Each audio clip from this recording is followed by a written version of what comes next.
lewat begitu saja, padahal itu deposit akhirat. Satu.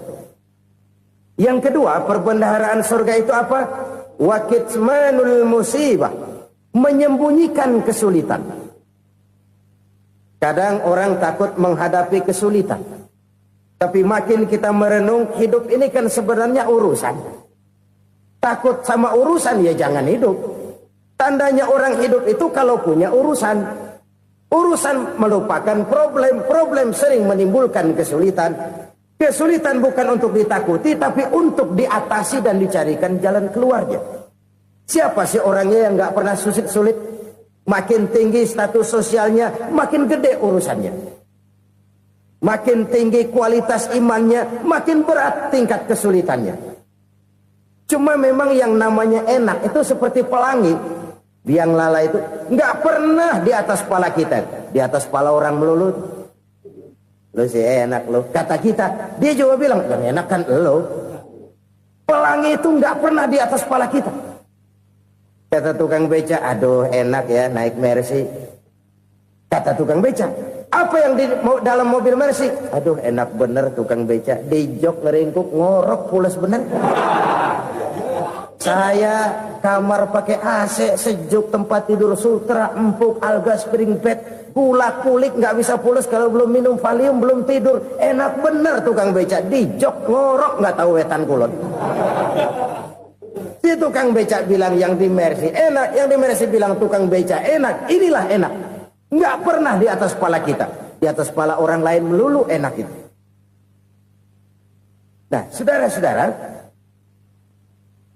yang merupakan perbendaharaan surga itu orang yang bisa menyembunyikan kesulitan, baik pribadi ataupun rumah tangga. Nih terutama rumah tangga yang jadi soalnya. Kadang-kadang kita ini kalau senang, sebaliknya kalau senang kita diam, kalem aja, cuek. Banyak banget duit kita bawaan, diam aja udah. Malah ketemu orang takut. Tapi begitu susah, sekampung tahu. Padahal Nabi mengajarkan perbendaharaan surga itu menyembunyikan musibah, menyembunyikan kesulitan. Kalau enak, cerita sama orang-orang. Kalau nggak enak, rasain sendiri, tekan sendiri, atasin sendiri. Kita kan sebaliknya. Senang kita diam, asal lagi susah, paling tidak kita nyari teman buat cerita kesusahan. Siapa orangnya yang nggak pernah susah? Cuma soalnya bagaimana kita mengatasi kesusahan itu sendiri. Begitu juga misalnya kalau orang sudah berumah tangga, itu orang tuanya harus menjadi tempat dia cerita yang enak-enak saja. Yang nggak enak rasain berdua, selesaikan berdua, atasin berdua. Jangan dibalik. Asal senang diam, giliran susah saja. Maknya laporan. Terbalik. Bisa menjaga security informasi. Maka nama bayam keluar diam, malah seluitan. Enak amat lo makan daging ayam. Security informasi. Saudara-saudara kaum muslimin rahimakumullah.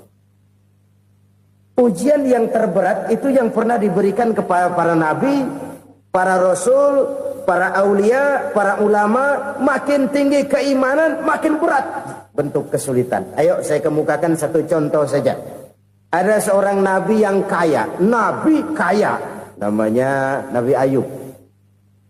Iblis kalau orang begini kan keki. Ibadahnya rajin, kaya. Nih yang kayak begini susah digodain. Kalau ibadahnya rajin, miskin, kali bisa disogok. Sini imannya mantap, ibadahnya rajin, kaya, nabi lagi. Oh, tapi namanya iblis nggak kurang akal. Laporan, Tuhan, kenapa Les? Ya ini bahasa saya, bahasa Qurannya sih nggak gitu. Itu hambamu yang namanya Ayub, dia rajin ibadah cuma karena dikasih kaya aja. Coba kasih miskin dia, berhenti dia sembahyang. Ah, kamu bisa aja. Saya tahu Ayub itu hambaku yang ikhlas. Saya buktiin Tuhan, silahkan. Dibuktiin lah, iblis turun ke alam ini. Yang mula-mula dia lakukan, dia rusak sawah ladang Nabi Ayub. Dia binasakan binatang ternak Nabi Ayub. Sehingga dalam waktu singkat, jatuhlah Nabi Ayub dari orang paling kaya jadi orang paling miskin. Beliau masih ibadah di mihrab dalam masjid. Datang iblis. Saudara Ayub, ya, lagi ngapain? Ibadah. Nyembah Allah, nyembah Allah. Oh, percuma. Kenapa? Tuhan yang ente sembah nih, dia udah bikin miskin ente. Sawah ladang ente hancur lebur, binatang ternak binasa. Sekarang ente jadi orang paling miskin. Ngapain nyembah Tuhan kayak begitu? Tekor. Udah berhenti dah ibadah, berhenti ibadah. Ini iblis sama Tuhan laporannya lain, yang dikerjakan kepada Nabi Ayub juga lain. Benar begitu iblis kata Nabi Ayub? Iya, sawah ladang saya habis, buras. Binatang ternak saya binasa, binasa. Saya miskin, bangpak. Apa jawab Nabi Ayub? Bukan innalillahi, ya, ini hebat. Alhamdulillahillazi a'tani wa akhza minni. Segala puji bagi Allah yang telah memberikan harta kepada saya dan sekarang mengambilnya lagi. Alhamdulillah. Allah yang ngasih, Allah yang ambil. Itu mah urusan Allah. Iblis cuman ibadah jalan terus, sujud lagi Nabi Ayub. Iblis seleher gondok banget. Dasar Nabi nggak mempan dia apa-apain. Miskin malah alhamdulillah. Allah yang ngasih, Allah yang ambil. Jadi kalau kita tidak komit, kita tidak terikat kepada kaya, miskin, senang, susah, apa yang bisa bikin kita susah? Jadikan kekayaan, kemiskinan, jadikan senang susah sebagai anak buah yang bisa kita atur. Jangan kekayaan ngatur kita, jangan kemiskinan ngatur kita. Kita yang harus mengatur mereka. Senang susah, kaya, miskin, bahagia, sengsara, jadikan itu anak buah yang bisa kita atur. Kalau sekarang kita kaya, lain saat boleh jadi kita miskin, semiskin-miskinnya. Allah yang ngasih, Allah yang ngambil. Tenaga mana yang bisa menghalangi? Ibadah jalan terus. Iblis makin gondok. Dasar Nabi loh. Akhirnya apa? Nabi Ayub dikerjain, diberikan penyakit. Demikian fatal penyakitnya. Bayangin, udah miskin, sakit. Masya Allah. Miskin, sakit. Sakitnya nggak lama, kira-kira 16 tahun. Istrinya 3, 2 mental minta ceraiin. Ngerawatin laki bengek begini. Senang belum tentu, susah udah pasti nih. Cerai aja, cerai dah. Cerai.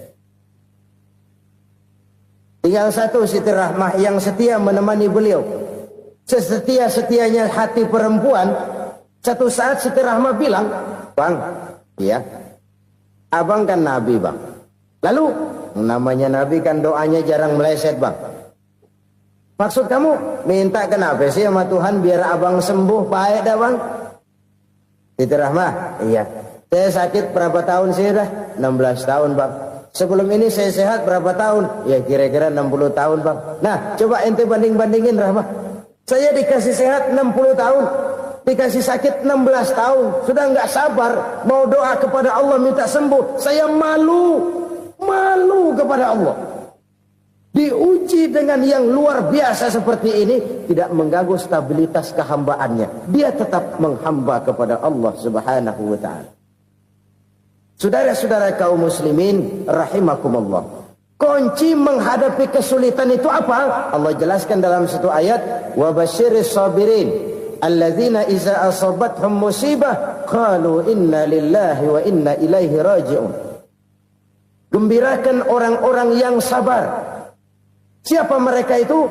Yang apabila mendapat musibah mereka kembali kepada keyakinan dasar. Segalanya dari Allah dan segalanya akan kembali kepada Allah. Ini konsepsi dasar dari sikap muslim dalam menghadapi berbagai kesulitan. Segalanya dari Allah, segalanya akan kembali kepada Allah.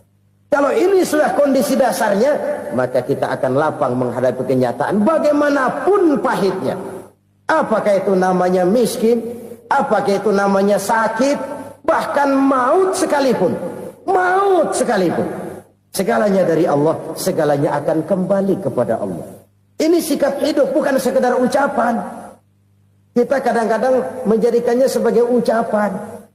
Mulutnya sehingga berhenti, innalillahi wa inna ilaihi rajiun, tapi nangisnya terus gerung-gerungan. Bukan itu, ini kesadaran moral. Kalau segalanya dari Allah, segalanya kembali kepada Allah, kan sebenarnya cuma nunggu giliran. Hari ini saya nyembayangin dia, entah hari apa saya disembayangin orang. Hari ini saya antar dia ke kubur, entah hari apa orang nganterin saya ke kubur. Hari ini saya tahlilkan dia, entah nanti kapan orang tahlilkan saya. Segalanya dari Allah, segalanya akan kembali juga kepada Allah. Oleh sebab itu saudara-saudara, kesulitan bukan untuk ditakuti. Kesulitan justru untuk diatasi, dicarikan jalan keluarnya. Dan tidak ada orang yang tidak pernah mendapat kesulitan. Tidak ada. Semakin tinggi status sosial, semakin tinggi kualitas keimanan, semakin besar juga tingkat kesulitan. Hanya saja bagaimana cara kita mengatasinya. Dan Al-Quran menyatakan, innama al-usri yusra. Di balik kesulitan itu pasti ada kemudahan. Roda itu berputar. Karena itu Rasulullah sallallahu alaihi wasallam mengingatkan kepada kita, ta'arraf ila Allah fir raha ya'rifka fis syiddah. Ingatlah kepada Allah di waktu kamu senang, supaya Allah ingat kepada kamu di waktu kamu susah. Kalau waktu senang kita ingat kepada Allah, kita susah, Allah tidak akan meninggalkan kita. Tapi kalau waktu senang kita jauh dari Allah, sujud tidak sempat, dengan masjid jauh, ketika senang kita lupakan Allah. Nanti begitu kita susah, Allah lupakan kita. Dan itu menyakitkan. Oleh karena itu orang-orang tua kita dulu bilang, kalau lagi sehat ingat-ingat lu bakal sakit nanti. Kalau lagi kaya ingat-ingat satu saat kita bakal jatuh miskin. Bahkan kalau lagi muda ingat-ingat kita bakal tua. Dan yang terpenting, kalau lagi hidup ingat-ingat kita bakal mati.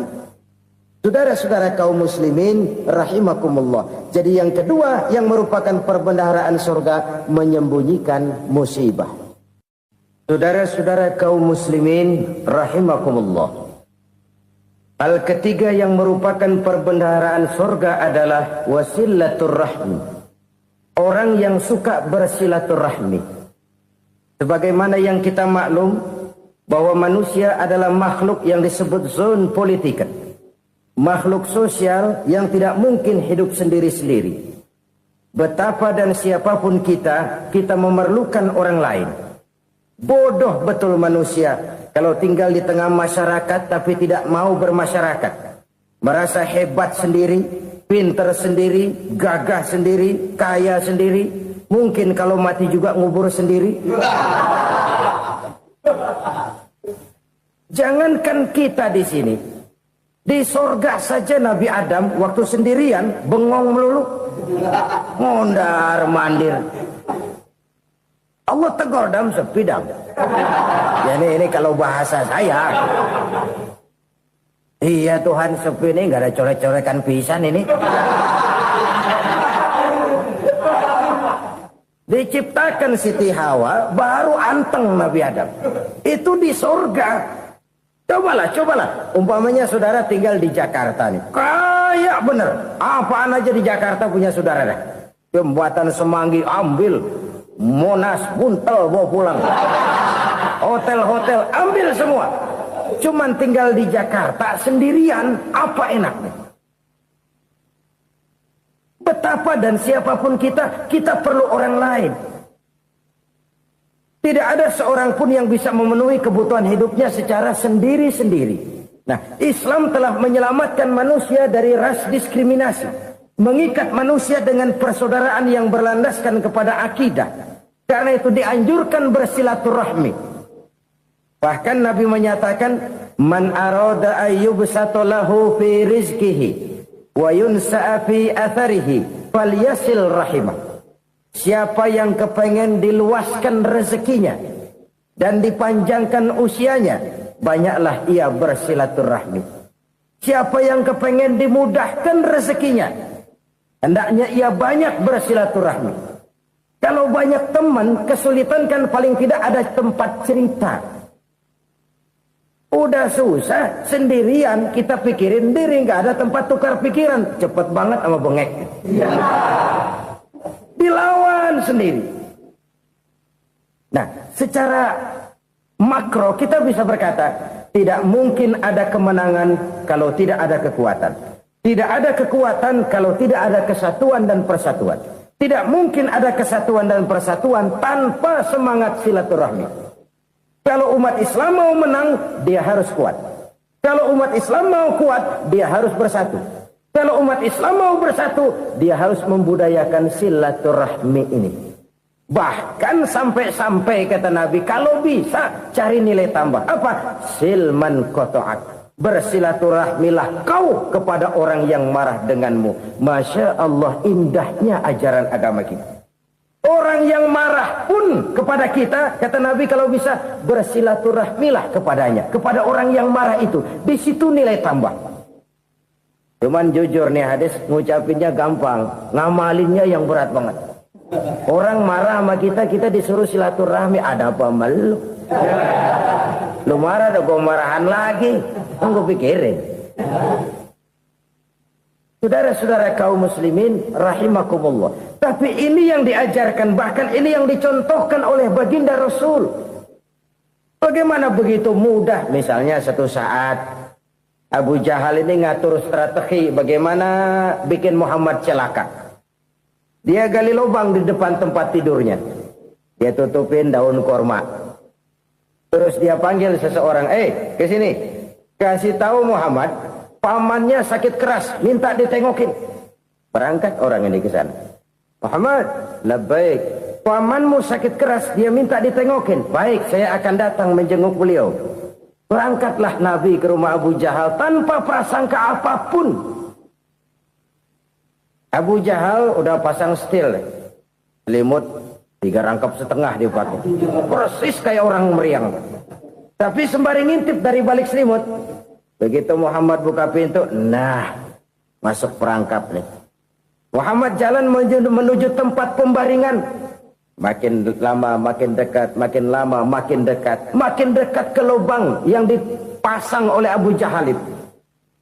Dalam hati Abu Jahal, terus dah jatuh, mampus dah lo ini. Mampus lo hari ini nih. Apa yang terjadi?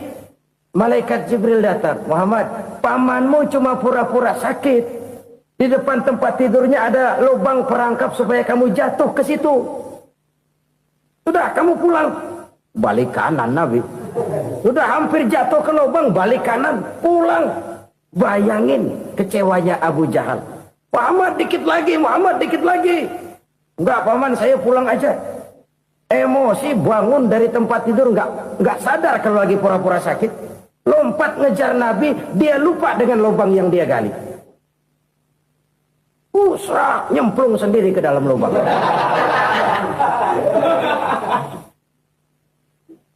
Nabi terus berlalu. Ini terjadi keanehan. Jatuh ke lubang yang dia gali itu sebenarnya nggak terlalu dalam ya. Antara 3-4 meteran lah. Tolong, saya jatuh ke lubang ini. Datanglah pelayan-pelayannya itu. Angkat saya dari sini. Oh, yang ngulurin tambang. Satu gulung, belum juga nyampe itu tambang. Kurang, beli lagi ke warung. Sambung, ulur lagi, nggak juga bisa sampai. Wah, ini kerjaan Muhammad ini. Tolong, siapa salah seorang kamu ke rumah Muhammad, kasih tahu encangnya kecebur. Minta ditolongin. Sampaikan kepada Rasul. Kenapa? Pamanmu jatuh ke lubang, Muhammad minta tolong diangkatin. Tambang udah nyambung-nyambung nggak nyampe juga. Ya, nanti saya datang, saya tolong. Coba. Nyata-nyata orang berniat jahat mau mencelakakan dia. Datang dia menolong. Ini yang disebut air tuba dibalas air susu ya ini. Bukan sebaliknya. Air tuba dibalas air susu. Paman, kecebur ya? Iya Muhammad, tolong ini. Pegang tangan saya. Nabi ulurkan tangannya. Nyampe. Dipegang oleh Abu Jahal. Diangkat ke atas. Sampai atas, apa kata Abu Jahal? Sihirmu memang hebat Muhammad. Udah ditolongin dikata sihir. Yang enak kita kemplang kan itu orang begitu. Urusan apa? Tapi inilah akhlak. Kalau bisa kamu bersilaturahmilah dengan orang yang marah kepadamu sekalipun. Orang marah kita tetap baik. So, kalau kita berbuat baik sama orang yang memang baik, rasanya sih biasa-biasa aja. Orang baik kita baik lagi, ya draw aja, belum ada nilai tambah di situ. Baru ada nilai tambah kalau kita bisa berbuat baik kepada orang yang nyakitin kita. Itu namanya kita setingkat di atas dia.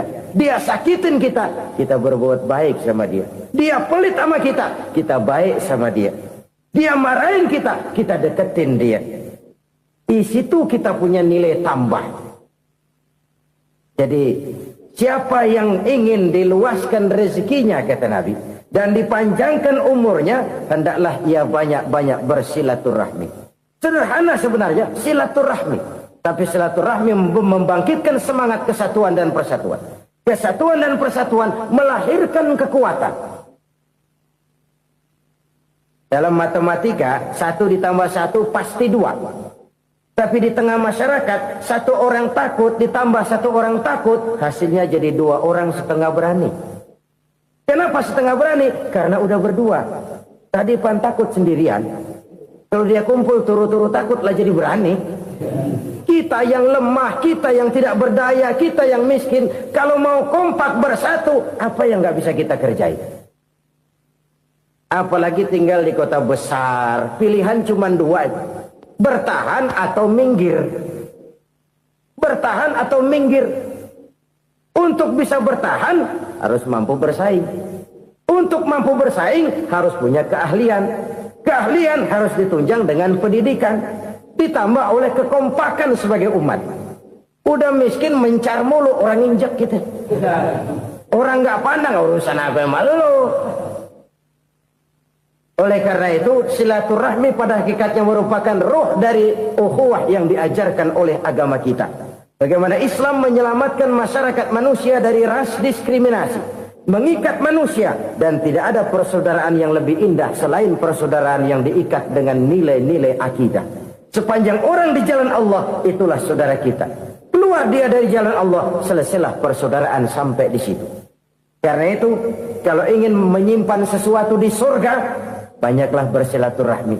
Datang ke rumah ini, datang ke rumah itu, dan lain sebagainya. Itu simpanan kita di akhirat nanti. Ini yang ketiga. Saudara-saudara, yang keempat, perbendaharaan surga itu apa? Wa qawlu la hawla wa la quwwata illa billah. Ucapan la hawla wa la quwwata illa billah. Ibadah kan ada yang berat, modalnya besar. Bangun masjid berat, modalnya besar. Bangun rumah sakit berat, modalnya besar. Ada ibadah yang berat, tapi modalnya ringan. Misalnya puasa. Puasa itu berat, mengendalikan nafsu. Kalau sekedar nggak makan, nggak minum sih enteng. Mengendalikan nafsu. Itu jihad terbesar, tapi kan modalnya ringan, cuma niat saja. Ini ibadah berat, modalnya ringan. Ada ibadah yang ringan, modalnya juga enteng. Seperti termasuk ucapan la haula wa la quwwata illa billah. Tanpa sadar, la haula wa la quwwata illa billah. Nyelengin tuh di surga. Nyelengin, kita nggak terasa, nyelengin simpenan akhirat. La haula wa la quwwata illa billah. Nyimpan lagi. Kaget, la haula wa la quwata illa billah, nyimpan lagi, banyak simpanan. Walaupun sebenarnya yang dimaksud di sini adalah kesadaran batin bahwa tidak ada daya dan kekuatan kecuali Allah. Itu intinya. Kita memulai pekerjaan disunahkan baca bismillah, kan begitu. Apa itu? Kesadaran moral. Bahwa ini saya bisa kerjakan. Saya kerjakan ini dengan menyebut nama Allah. Kenapa? Kalau Allah tidak memberikan daya dan kekuatan, mana mampu saya kerjakan ini. Maka saya kerjakan ini dengan menyebut nama Allah. Bismillah. Kesadaran moral. Manusia hanya wajib berusaha, tapi nggak pernah wajib berhasil. Banyak hal-hal yang kalau kita renungkan secara rasio, nggak mungkin. Tapi jadi kenyataan, la haula wala quwata illa billah. Tidak ada daya dan kekuatan kecuali bagi Allah semata-mata. Kesadaran moral akan kelemahan dan keterbatasan makhluk bernama manusia. Kadang kita kagum dengan otak, tapi kita sering lupa sama yang bikin otak. Padahal bagaimanapun hebatnya otak, yang bikin otak pasti lebih hebat dari otak. Nggak percaya, silahkan otak-otakan. Inilah kecenderungan. Kita kagum dengan pesawat-pesawat mutakhir, bukan main, besi gede banget terbang itu. Alangkah hebatnya. Lalu apa yang bikin otak tidak lebih hebat dari itu semua? Kita puji laut, apa yang bikin laut tidak lebih hebat dari laut itu? La haula wala quwata illa billah. Tidak ada daya dan kekuatan kecuali Allah. Apa yang bisa kita lakukan kalau tidak karena daya dan kemampuan yang diberikan oleh Allah kepada kita? Lahirlah sikap tawadu, rendah hati, tidak melonjak menjadi angkuh dan sombong, sadar akan kelemahan dan keterbatasan diri. Sebagai makhluk yang diciptakan oleh Allah Subhanahu wa ta'ala. Jadi satu sisi ini ucapan yang berpahala, la haula, jadi wiridan. Pada sisi lain ini kesadaran moral, sikap mental, kesadaran batin, bahwa yang punya daya dan kekuatan itu cuma Allah. Kita nggak pantas untuk sombong, sebab sombong itu pakaiannya Allah. Kita nggak sedang pakai pakaian Allah, kegedean. Dan makin kita renungi, makin terbentur. Apa sih yang bisa kita sombongin? Kita mau sombong apa? Kaya, pintar, itu kan semua relatif. Di atas langit masih ada langit lagi. Jadi oleh karenanya, marilah kita menyadari.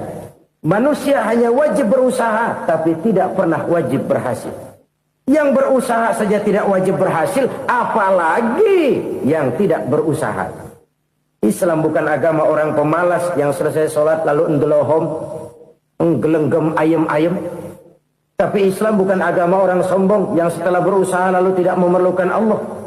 Kita bisa saja bikin proyeksi, tahun sekian kita bakal panen besar menurut perhitungan otak. Tapi ada kejadian lain. Apa? Tikus ngambek. Habis itu dimakanin tikus, panen gagal. Proyeksi rasional gagal oleh tikus-tikus yang ngambek itu. Bisa saja terjadi. Tahun depan kita panen besar, urung. Kenapa? Musim panas panjang. Dan sekarang ini koran-koran bikin berita musim mengalami penyelewengan. Bukan cuma manusia yang nyeleweng sekarang. Musim pakai nyeleweng. Mestinya kan musim hujan udah selesai, masih hujan-hujan juga. Musim. Nah sekarang kita boleh bikin proyeksi, kita bakal panen besar. Tahu-tahu musim panas panjang, sawah retak, air kering. Cari teknokrat yang paling botak, suruh pendekin tuh musim panas. La haula wa la quwata illa billah. Inilah kesadaran moral. Saudara, saya teringat satu saat ada seorang konglomerat. Umurnya ya kira-kira 70-an. Satu saat dia ditanya oleh wartawan, "Pak, umur Bapak berapa sih?" "Ya paling 10 tahun." 10 tahun? 10 tahun? Anak Bapak berapa orang? Satu saja? Satu. Harta Bapak berapa? Ya paling-paling bangsa 7 juta kali. 7 juta? Iya.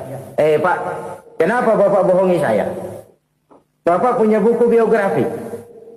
Koran-koran, majalah-majalah banyak memuat cerita riwayat hidup Bapak. Saya tahu umur Bapak 70. Kenapa bilang cuma 7 tahun? Saya tahu anak Bapak 8. Kenapa cuma bilang 1?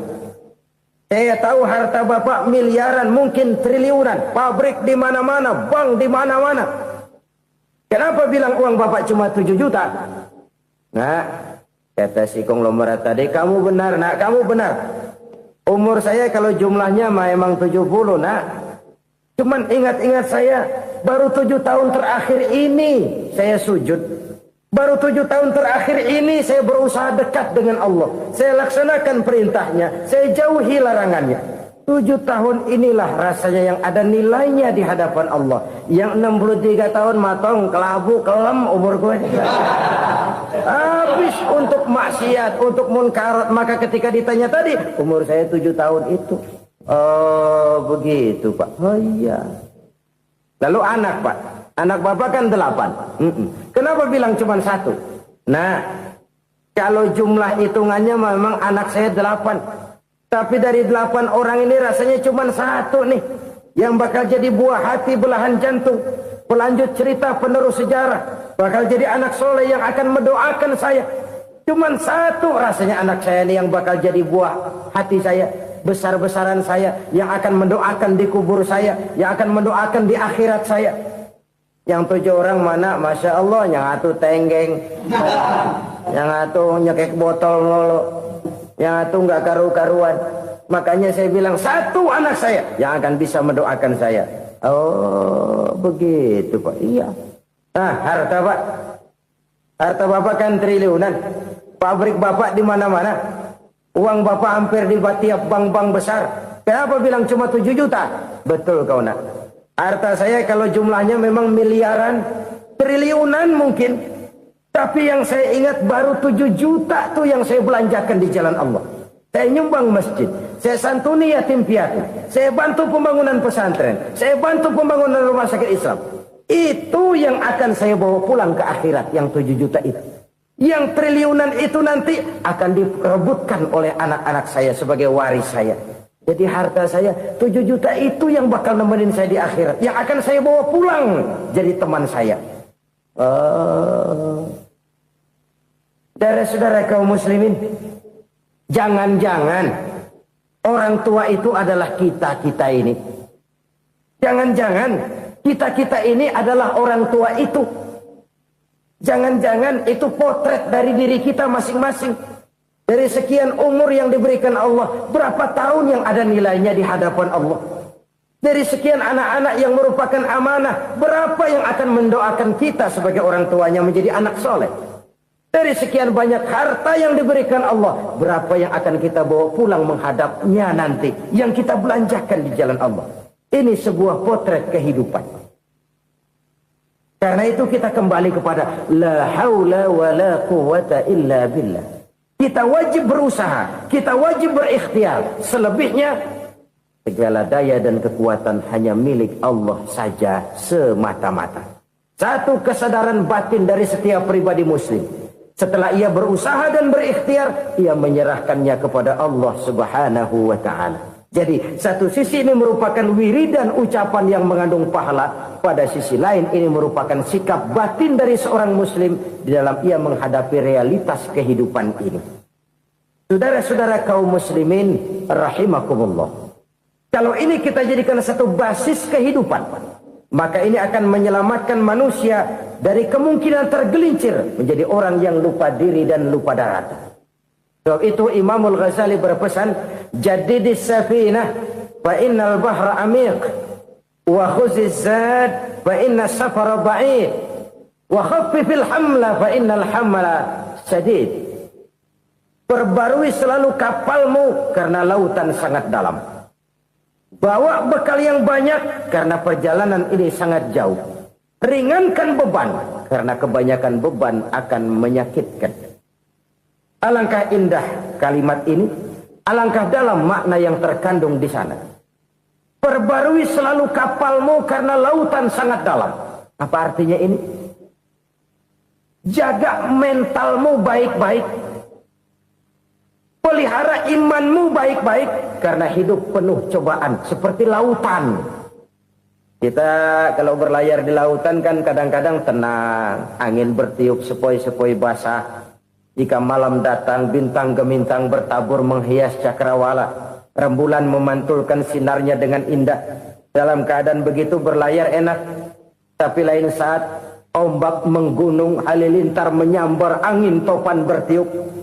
Berapa banyak sudah saudara-saudara kita yang tenggelam di lautan dunia tanpa sadar bahwa dia belum sampai kepada pantai yang akan dituju. Berapa banyak sudah Saudara-saudara kita yang tenggelam di lautan dunia ini tanpa sempat bangkit lagi.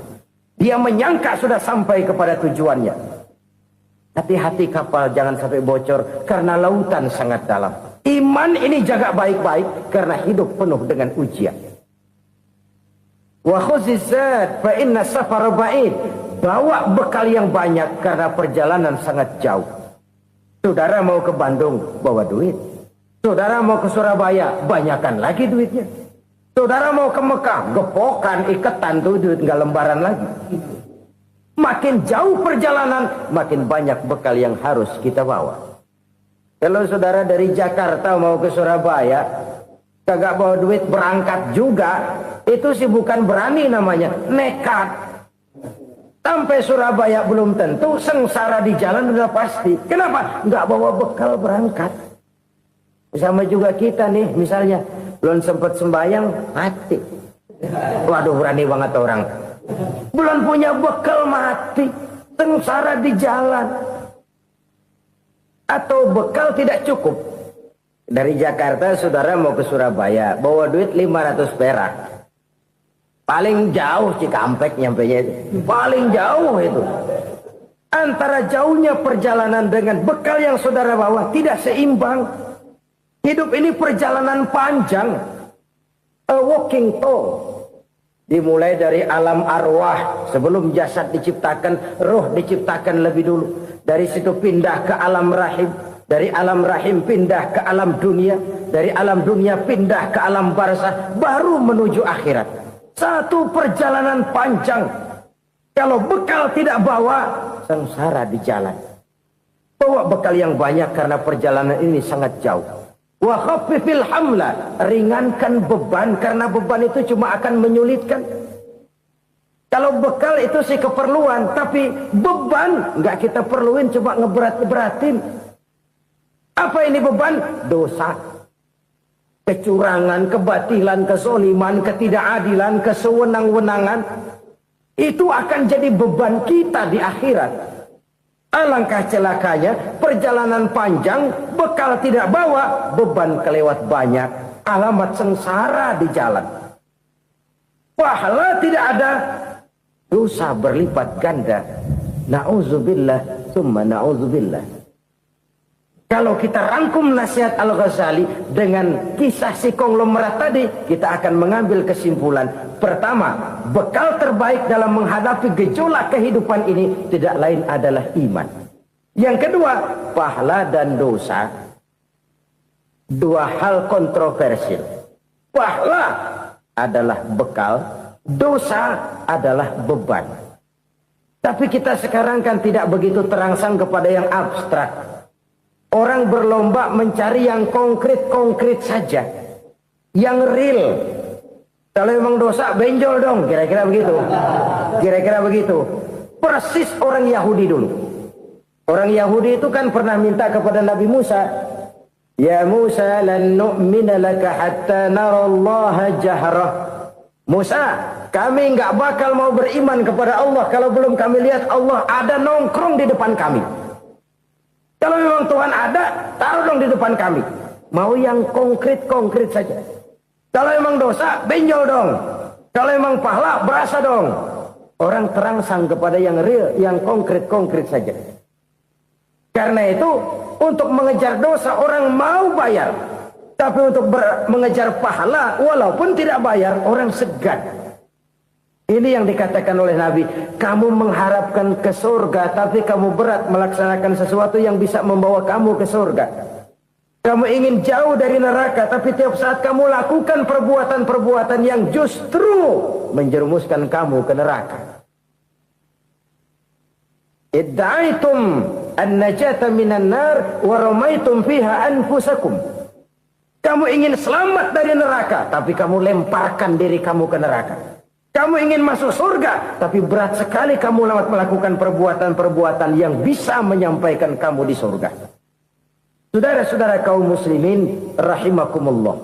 Jadi hal keempat yang merupakan perbendaharaan surga adalah la haula wa la quwwata illa billah. Satu sisi ini merupakan ucapan yang memperberat timbangan akhirat. Pada sisi lain ini merupakan sikap hidup seorang muslim, kesadaran batin yang sangat dalam bahwa tidak ada daya dan kekuatan kecuali Allah. Dan itu kita simbolkan pada saat memulai pekerjaan dengan Bismillah, dengan menyebut nama Allah. Satu kesadaran moral, saya hanya bisa melakukan ini karena diberikan daya dan kekuatan oleh Allah. Lahirlah sikap tawadu, rendah hati, tidak melonjak menjadi angkuh dan sombong. Saudara-saudara, sampai sini dulu jumpa kita kali ini. Semoga 4 perbendaharaan surga ini dapat kita lakukan, yang kelak akan merupakan bekal kita di kemudian hari nanti. Amin ya rabbal alamin. Bapak-bapak, ibu-ibu, saudara-saudara kaum muslimin rahimakumullah. Di dalam kehidupan kita sebagai seorang muslim, minimal 5 kali dalam sehari semalam kita mendengar seruan untuk mendirikan solat yang disebut azan. Ada kalimat menarik di dalam kalimat azan itu, yakni seruan hayya 'alal falah, marilah menuju kepada keberuntungan, marilah meraih kemenangan. Seruan ini adalah kecenderungan dari setiap manusia, apapun warna kulitnya. Artinya, setiap orang dalam hidup selalu ingin meraih dan mencari kemenangan. Kemenangan akan melahirkan kepuasan batin, dan kepuasan batin memberikan kebahagiaan. Sedangkan kekalahan melahirkan penderitaan batin, dan penderitaan batin menjerumuskan seseorang di dalam berbagai bentuk kerugian. Jikalau inilah seruan azan, maka masalahnya ialah apa yang menyebabkan kita meraih kemenangan. Al-Quranul Karim memberikan tuntunan dan ajaran kepada kita bahwa orang-orang yang memperoleh kemenangan itu tidak lain adalah orang-orang yang bertakwa. Hanyalah mereka yang bertakwa kepada Allah Subhanahu wa ta'ala pada akhirnya akan tampil sebagai pemenang. Lalu siapa orang yang bertakwa itu? Dijelaskan dalam awal-awal Al-Baqarah, orang yang bertakwa yang akan meraih kemenangan. Pertama, alladzina yu'minuna bil ghaib, yaitu orang-orang yang beriman kepada yang gaib. Percaya bahwa ada alam yang gaib, alam yang abstrak, alam yang tidak bisa dijangkau oleh salah satu daripada panca indera kita. Mereka percaya dan beriman kepada adanya malaikat, beriman kepada adanya iblis dan jin, beriman kepada adanya alam kubur, beriman kepada adanya alam mahsyar, beriman kepada adanya alam akhirat, beriman kepada adanya surga dan neraka. Beriman bukan cuma sekedar beriman dalam ucapan bibir saja, tetapi beriman yang nilai iman itu mampu mewarnai gerak dan gaya hidupnya. Iman yang meresap sampai ke tulang sumsum, kemudian memberikan dampak positif di dalam kehidupan manusia. Alam, kita tahu, adalah sesuatu yang selain Allah, dan Allah bukanlah alam. Apapun namanya selain daripada Allah, itu adalah alam. Alam pada hakikatnya terbagi menjadi 2. Ada alam syahadah, alam nyata, alam konkret, alam yang bisa dijangkau oleh salah satu indera kita. Kemudian ada alam ghaib, alam yang tidak bisa dijangkau oleh panca indera kita, alam metafisika, alam abstrak, alam yang wajib kita imani keberadaannya. Kita percaya bahwa malaikat itu ada, kita percaya kepada jin, bahwa jin itu ada, kita percaya kepada adanya iblis dan setan. Bukan percaya kepada iblis dan setannya, percaya bahwa iblis dan setan itu ada. Itu termasuk salah satu daripada sifat orang yang bertakwa kepada Allah. Saudara-saudara kaum muslimin rahimakumullah, kecenderungan pembangunan yang lebih bersifat materialistis biasanya menggeser aspek kehidupan rohani. Orang berpikir empiri, dan dalam pola pikir yang demikian maka alam gaib tidak lagi mendapat perhatian. Aspek kehidupan yang bersifat rohaniah malah mulai ditinggalkan. Akibatnya terjadilah kepincangan di dalam kehidupan kita. Pernah ada satu pengalaman pribadi. Dalam perjalanan kembali ke tanah air, dalam pesawat di sebelah kanan saya duduklah seorang Jerman, namanya Heiner Simonsen. Iseng saya ajak kenalan, saya ajak ngobrol, saya tanya dia. Saya bilang, Mas Heiner ini, kalau pesawat yang kita tumpangi ini jatuh ke bawah, kira-kira apa yang bakal terjadi, Mas? Dia bilang, kita semua akan mati. Begitu? Iya. Oke. Apa itu mati? Tanya saya. Dia bilang, untuk tahu apa itu mati, kita harus tahu lebih dahulu apa itu hidup. Saya pikir nih bule bisa ngomong juga. Baiklah kata saya. Apa hidup menurut Anda itu? Oh, hidup itu dia bilang, kalau seluruh anggota badan kita bekerja secara normal, paru-paru memompa darah secara normal, jantung berdetak secara normal, sel-sel tubuh bekerja secara fit, dan organisme tubuh hanya mau bekerja secara normal, dia bilang, kalau kita memberi makan yang cukup, menu yang teratur, dan gizi yang lengkap. Saya bilang, kesimpulannya apa, Ner? Dia jawab, hidup adalah dari tangan ke mulut. Life is from the hand to the mouth, kata dia. Hidup adalah dari tangan ke mulut.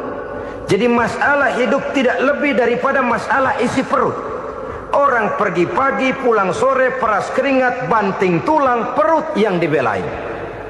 Saya bilang, you are wrong. Sampean salah, Ner. Kamu orang Islam bukan? Bukan. Pantas. Kenapa saya salah? Dia bilang, ya jelas salah. Salahnya di mana? Kamu ini manusia. Kalau hidup cuma dari tangan ke mulut, saya bilang, kambing di kampung saya juga begitu pikirannya, Ner. Itu kambing di kampung saya, asal perutnya kenyang, sudah hidup dia.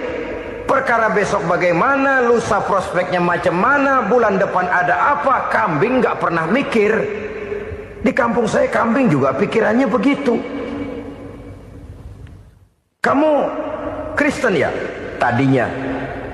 Loh kok tadinya, lalu apa sekarang kamu ini? Dia bilang, sekarang saya netral.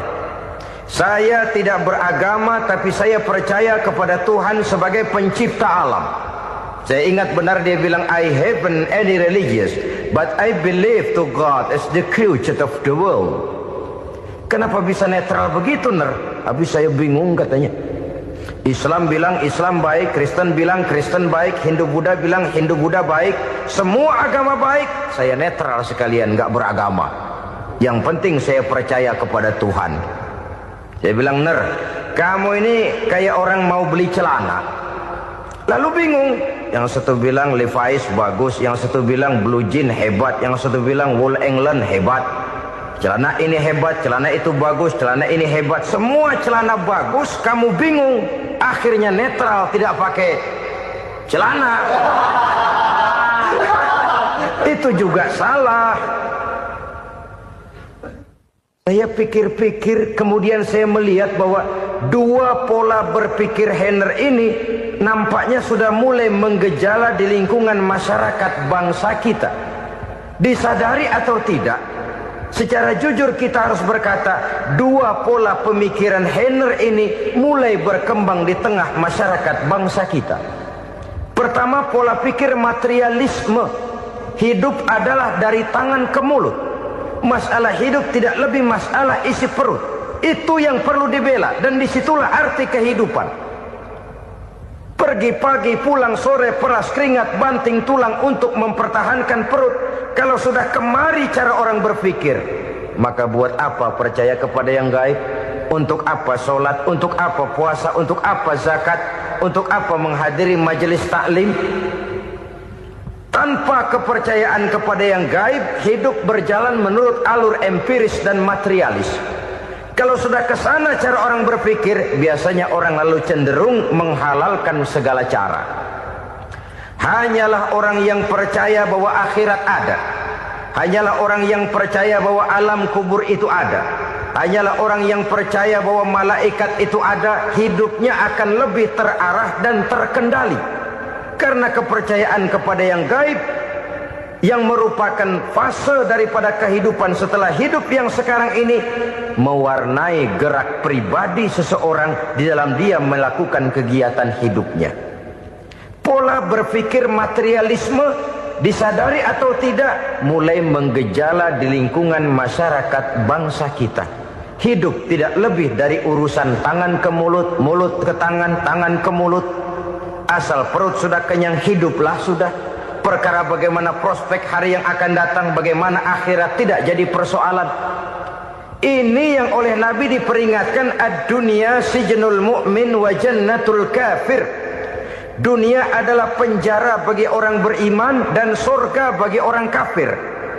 Dulu di zaman Belanda hadis ini pernah disalah tafsirkan, disalah artikan, digunakan sebagai senjata untuk mengkebiri dan membuat impoten umat Islam. Sudahlah umat Islam gak usah macam-macam, kata Belanda.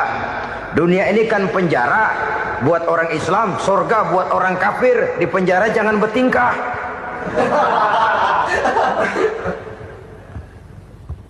Pengertiannya tidak begitu. Dunia adalah penjara bagi orang mukmin. Artinya dalam kehidupan dunia seorang mukmin tidak bebas memperturutkan hawa nafsunya. Dipenjara hawa nafsunya itu. Sebaliknya surga bagi orang-orang kafir. Buat orang kafir surgalah dunia ini. Mereka bebas memperturutkan hawa nafsunya. Dilarang tidak terlarang, dicegah pun tidak tercegah. Mereka hidup menurut alur bisikan nafsu mereka sendiri.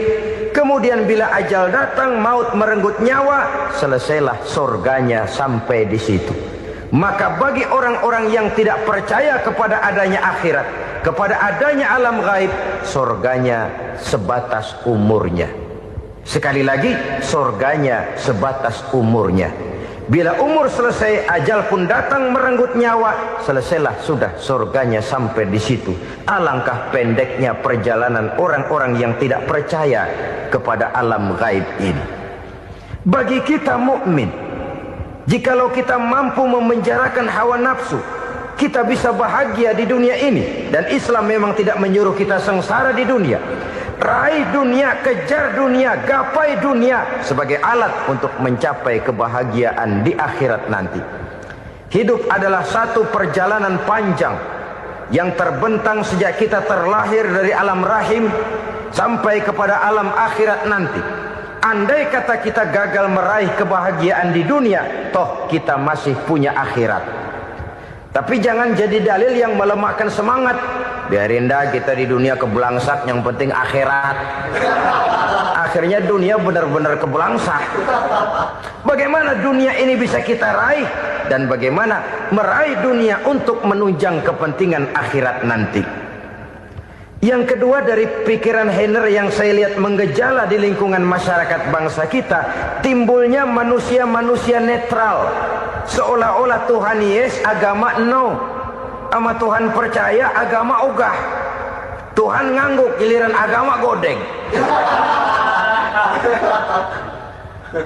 Padahal hampir dalam setiap ayat dalam Quran, kata-kata amanu biasanya bergandeng dengan wa amilus sholihat. Iman dan amal soleh. Ini sebagai isyarat Tuhan dan agama jangan pernah dipisah-pisah. Apabila kita bertuhan, maka kita harus beragama. Apabila kita beragama, maka agama itu harus bersumberkan dari Tuhan yang kita imani itu. Tidak mungkin kita pisah, Tuhan yes, agama no. Sama Tuhan percaya tapi agama bikin sendiri. Sembayangnya cukup bengong 2 jam madep ngulon.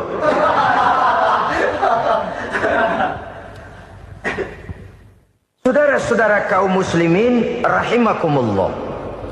Jadi dengan demikian, agama yang kita akui merupakan unsur mutlak di dalam pembangunan sekarang ini, merupakan bagian dari kehidupan yang menuntun kita bahwa di balik alam nyata ini, di balik alam syahadah ini ada alam gaib.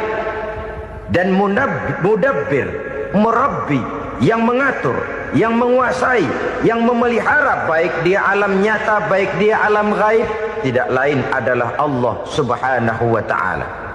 Di sana ada satu super power, satu maha kekuatan yang kita perlu bersandar kepadanya.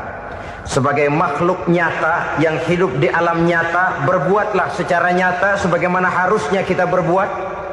Karena Islam jelas bukan agamanya orang pemalas. Islam jelas bukan agamanya orang yang mengajarkan setelah selesai sholat boleh duduk, nggelenggem ayam-ayam, ndelohom, menghitung bintang di langit sambil menunggu keajaiban. Tidak. Islam adalah agama yang mengajarkan apabila sholat sudah selesai kamu kerjakan, bertebaranlah di permukaan bumi, cari karunia Tuhanmu. Jangan hidup berpangku tangan menunggu keajaiban. Karena hidup bukan undian. Jangan berharap untung besar tanpa mau peras keringat. Tapi di sebalik itu toh kita juga harus yakin bahwa di sisi usaha nyata yang kita lakukan ada satu super power, satu maha kekuatan gaib yang menentukan berhasil dan tidaknya usaha kita. Kepercayaan kepada hal semacam inilah yang mendorong kita untuk mempunyai sandaran vertikal, agar jikalau usaha ini berhasil, kita tidak lupa diri dan lupa daratan. Jikalau usaha ini gagal, kita tidak putus asa dan buruk sangka, tidak cupik pandangan dan sempit hati, tapi mampu melihat persoalan dengan kacamata putih sambil husnuzon kepada Allah Subhanahu wa ta'ala. Kita percaya malaikat itu ada. Ada yang namanya Raqib dan Atid, mengawasi gerak hidup kita sampai kepada gerak hati kita.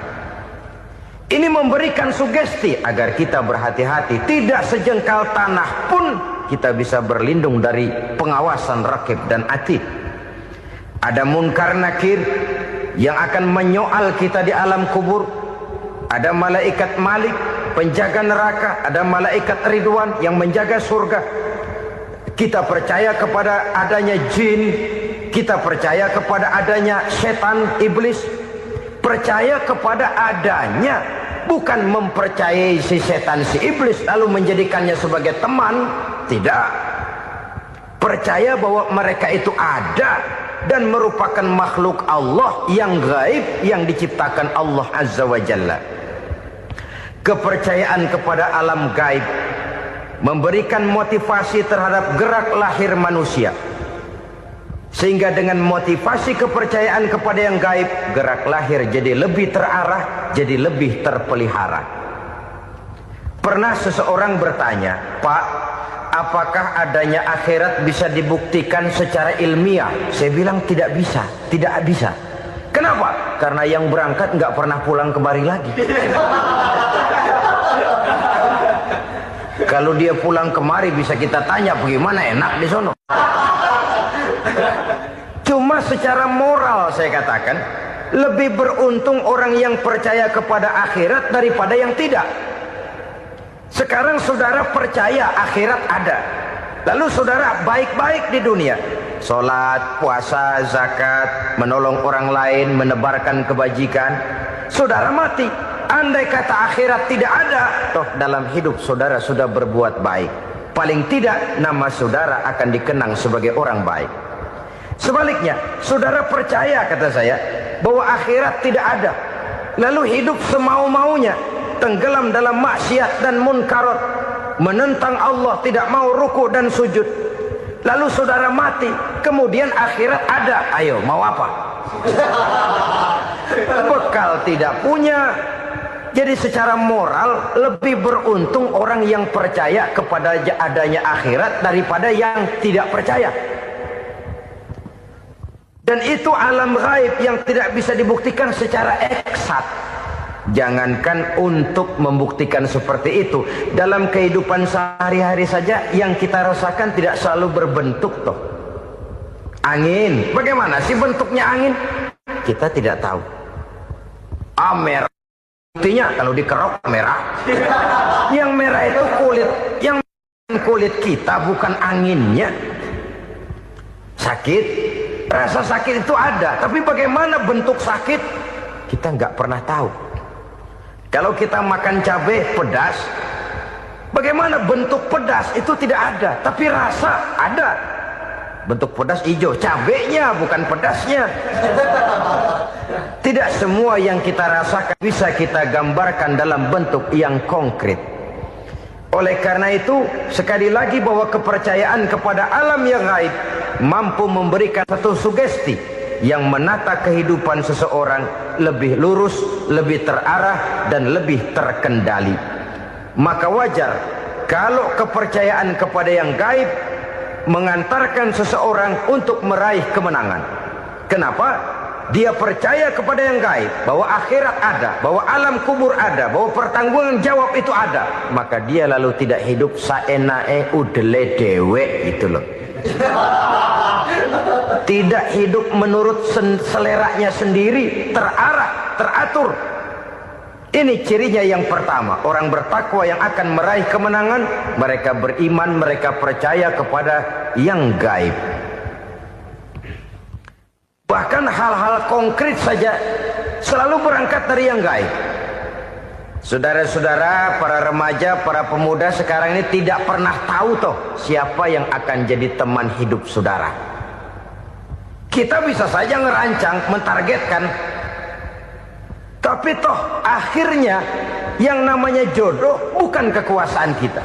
Rezeki di luar kemampuan kita.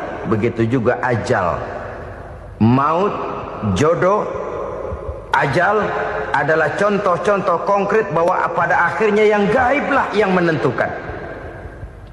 Bertahun-tahun ngelancong, emang jodoh seret nggak jadi.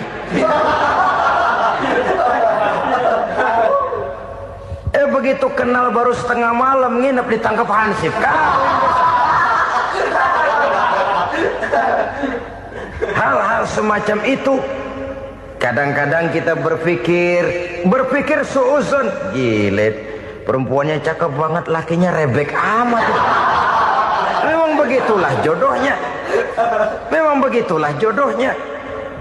Saudara hadirin ma'asyiral muslimin yang saya hormati, jadi hal-hal yang konkret saja kita yakini sepenuhnya ditentukan oleh satu superpower yang gaib itu tadi.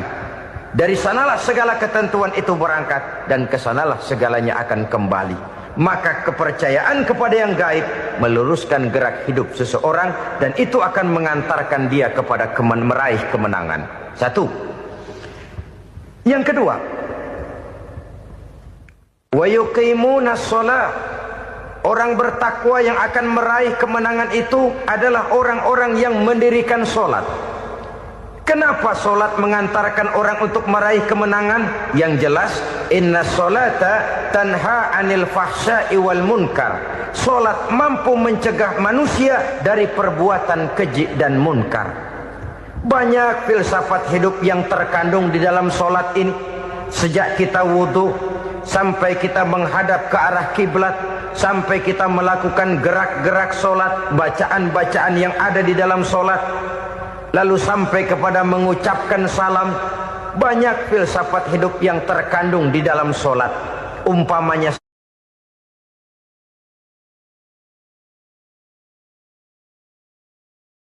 7 macam perkara yang merusak akidah dan keimanan, merusak amal perbuatan yang sudah kita kerjakan, merusak sendi-sendi kehidupan sosial, pendek kata merusak segala hal di dalam kehidupan kita. Jauhilah olehmu 7 macam perkara yang merusak. Yang pertama, asyirku billah, menyekutukan Allah subhanahu wa ta'ala. Agama dimulai dari keyakinan. Maka kehancuran agama selalu dimulai dari kehancuran keyakinan, iman atau akidah yang dimiliki oleh seseorang. Dan untuk menghancurkan nilai-nilai iman yang kita miliki ini, orang rasanya tidak akan menghantam kita dengan peluru kendali. Orang tidak akan mengirimkan nuklir ke sini. Orang tidak juga akan mengirimkan satuan militernya ke sini. Untuk menghancurkan nilai-nilai iman, dibanjiri kita dengan paham-paham yang merusak dan mendangkalkan akidah. Baik ia bernama materialisme, baik ia bernama sekularisme, baik ia bernama banjirnya maksiat dan munkarat, baik ia bernama banjirnya peradaban dan kebudayaan yang menghancurkan moral daripada anak-anak kita, sedikit demi sedikit melenturkan dan melunturkan nilai-nilai keimanan kita, untuk kemudian pada waktunya nilai iman itu akan bertukar dan berganti menjadi nilai syirik kepada Allah Subhanahu wa ta'ala. Atau pada sisi lain, menjadikan yang selain Allah sebagai tujuan akhir daripada kehidupan kita. Sedangkan kita sama-sama maklum bahwa di dalam pandangan agama Islam, dosa yang tidak berampun, dosa yang terbesar, termasuk dalam kategori bapak moyangnya dosa, tidak lain adalah syirik, yakni menyekutukan Allah Subhanahu wa ta'ala. Pola penghancuran iman ini memang berstrategi. Ditawarkan kita kepada paham materialisme, paham kebendaan, di mana otak menempati urutan sebagai ranking pertama, Tuhan jatuh pada urutan kedua. Lalu menyusul kepada paham sekularisme, Allah dipisahkan dari seluruh kegiatan hidup ini, untuk pada gilirannya menjadikan yang selain Allah sebagai tujuan akhir daripada seluruh kegiatan hidup kita. Oleh karenanya, kewajiban menjaga nilai-nilai iman ini merupakan kewajiban yang mulia tetapi berat, tidak hanya untuk kita, tetapi juga bagaimana mewariskannya kepada anak-anak kita, generasi yang akan datang. Orang-orang tua bijaksana yang diceritakan di dalam Al-Quran, kalau sudah berpikir tentang anak-anaknya, pertanyaan yang paling mereka risaukan ialah, ma ta'buduna min ba'di. Anakku, kalau pada satu saat aku, ayahmu sudah tidak ada lagi di dunia ini, meninggalkan kamu semua, ma ta'buduna min ba'di, apa yang akan kamu sembah nak? Jikalau sekarang ayahmu masih mau ke masjid, masih mau melakukan rukuk dan sujud, masih beribadah menyembah Allah Subhanahu wa ta'ala, kalau orang tuamu sudah tidak ada, ma ta'buduna min ba'di, masihkah engkau mau datang ke masjid? Masihkah engkau mau rukuk dan sujud? Masihkah engkau mau menyembah Allah Subhanahu wa ta'ala? Pertanyaan ini yang dipikirkan oleh Nabi Yakub kepada putra-putranya. Pertanyaan ini yang diteruskan oleh Nabi Ibrahim kepada anak-anaknya. Pertanyaan ini yang diwariskan oleh generasi ulama salafus saleh kepada para generasi berikutnya. Bagaimana kita generasi sekarang? Kita orang-orang tua sekarang bukan berfikir ma ta'buduna min ba'di, malah yang kita fikirkan ma ta'kuluna min ba'di. Kalau bapak tidak ada nanti kamu makan apa nak? Perkara kamu nyembah apa, urusan nomor 18. Yang penting kamu nanti hidup bisa makan nak. Maka kita sibuk mewariskan harta kepada anak-anak kita. Kita sibuk mewariskan kebun dan tanah kepada anak-anak kita. Kita sibuk mewariskan pabrik kepada anak-anak kita, sementara kita lupa mewariskan intan yang paling mahal, mewariskan mutiara yang paling berharga, yaitu nilai iman kepada Allah Subhanahu wa ta'ala. Alangkah baiknya apabila warisan harta, warisan tanah dan kebun, warisan rumah dan pabrik didasari lebih dahulu dengan mewariskan nilai iman kepada Allah Subhanahu wa taala. Sebagai orang-orang tua, kita boleh bersedih kalau anak kita tidak mengerti komputer. Kita boleh bersedih kalau anak kita tidak mengerti matematika. Kita boleh bersedih kalau anak kita tidak mengerti bahasa Inggris. Tapi sewajarnya lebih bersedihlah kita orang tua jikalau mempunyai anak yang tidak kenal Allah sebagai Tuhannya, yang kemudian tidak mau rukuk dan sujud kepada Allah Tuhannya. Itulah kemalangan yang paling malang bila kita meninggalkan generasi yang tidak bertauhid kepada Allah Subhanahu wa taala. Betapapun anak kita tidak ngerti komputer, saudara, paling-paling kerugiannya cuma kerugian dunia. Masuk dia ke alam barzakh, munkar nakir tidak akan sempat tanya kau belajar komputer apa tidak. Kumpul dia di padang mahsyar, malaikat juga tidak akan tanya matematikamu nilainya berapa. Yang ditanya kau kenal Allah, kau rukuk dan sujud kepadanya, kau pernah datang ke masjid.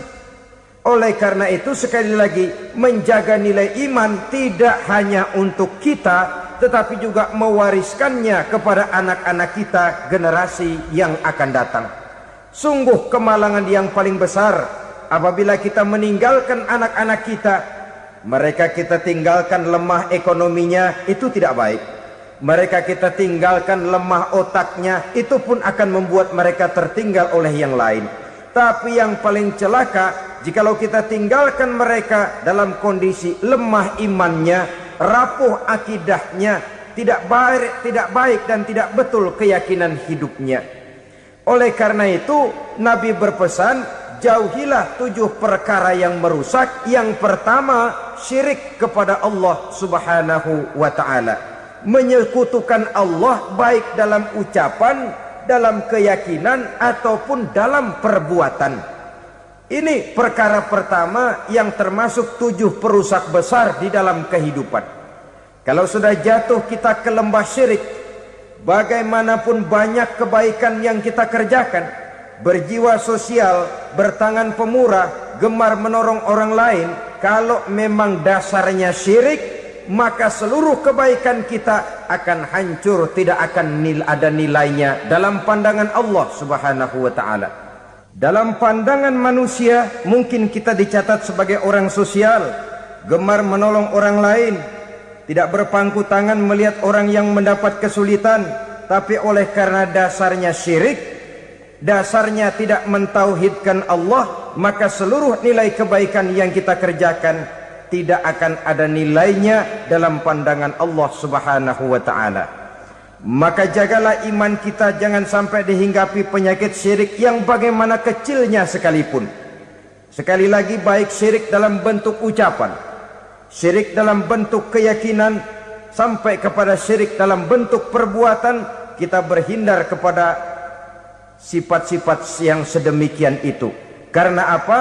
Dalam satu ayat Quran Allah Subhanahu wa taala menjelaskan, innallaha la yaghfiru ayyushraka bih wa yaghfiru ma duna dzalika liman yasha.